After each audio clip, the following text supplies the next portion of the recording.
Cet animal peut résister à une chaleur extrême, au froid absolu, à une radiation élevée, à une pression énorme, mais surtout au vide spatial, mais il ne peut pas résister face à de l'eau salée.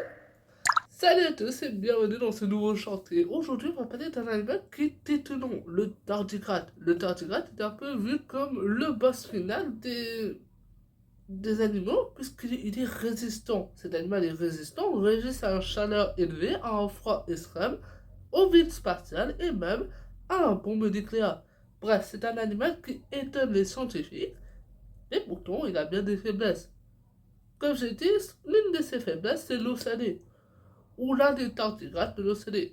Je vous explique, il y a bien des tardigrades qui vivent dans l'océan, mais certains vivent dans l'eau douce. Si vous mettez un tardigrade d'eau douce dans l'eau salée, il explose. Et vous pouvez dire, mais pourquoi il est indestructible cet animal? En vrai, non, pas du tout. Puisque le tardigrade, pour devenir indestructible, il doit retirer le sucre de son corps. C'est-à-dire qu'il doit retirer de l'eau de son corps. Donc, il sèche. Mais le problème en faisant ça, c'est que il ne peut pas résister à l'eau salée. Puisqu'il fait un genre de choc. C'est comme si que vous vous réveillez. Non, vous réveillez pas. C'est comme si que quelqu'un vous jette dans l'eau froide ou vous faites une choc thermique. C'est pareil. Mais encore plus, puisque même si le tardigrade est résistant, il est résistant que quand il est indestructible. Voici le nom à l'écran, voilà le nom. C'est une sorte d'hibernation qui le rend ultra forte, mais dans sa phase active, le tardigrade est comme tout animal.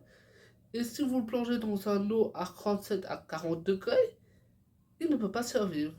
Et bien sûr, c'est un animal microscopique, donc extrêmement petit, même s'il peut résister à la radiation et au vide spatial. À notre échelle, on peut facilement l'écraser. Là, par exemple, vous voyez ma main, il y a un tardigrade, je l'écrase, puisqu'il est microscopique. Et il y a aussi d'autres animaux qui peuvent l'attaquer. Ouais, pas si indescriptible. Que c'est un animal le plus indescriptible du monde, hein?